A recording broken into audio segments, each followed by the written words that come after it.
une rapide présentation, parler un petit peu de la géophysique en résumé, mais ensuite, derrière moi, Pierre de Slouvert accentue un petit peu le point, et puis ce qu'on appelle les productions actuellement de l'AGAP. Donc l'AGAP est une société, une association qui a été créée en 92 sous l'égide de 4 entités, le Bureau de recherche géologique et minière, la Compagnie générale de géophysique, la Compagnie de prospection de géophysique française, le laboratoire central des ponts et chaussées. Donc l'idée, c'était de regrouper tous les établissements concernés par l'exploration, par la géophysique appliquée. Actuellement, nous comptons 64 membres, dont 32 prestataires de services, 8 donneurs d'ordre, 18 institutions indépendantes et 6 constructeurs et loueurs de matériel. Donc nous avons un site agapqualité.fr.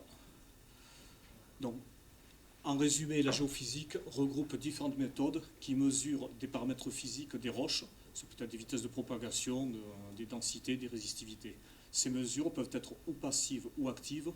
Elles peuvent se faire depuis la surface, en aérien, à l'intérieur de cavités, à l'intérieur de forages. Traiter, interpréter, combiner, les résultats de ces mesures permettent d'identifier, d'approcher la nature des roches et leur contenu, ainsi que leur géométrie.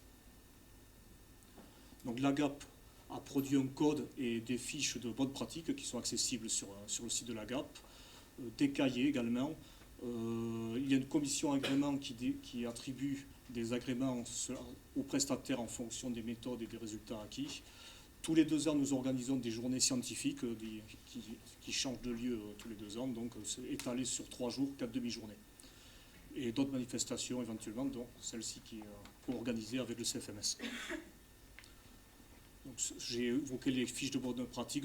En 4 ou 5 pages, nous rappelons les principes de la méthode, les applications, surtout les limites, évidemment qu'il est important de faire connaître aux donneurs d'ordre, les moyens nécessaires, les mises en œuvre, ce qu'il faut ensuite en termes de traitement, d'interprétation, le dialogue entre donneurs d'ordre et prestataires. Et pour aller plus loin, nous laissons quelques références bibliographiques ou de sites accessibles.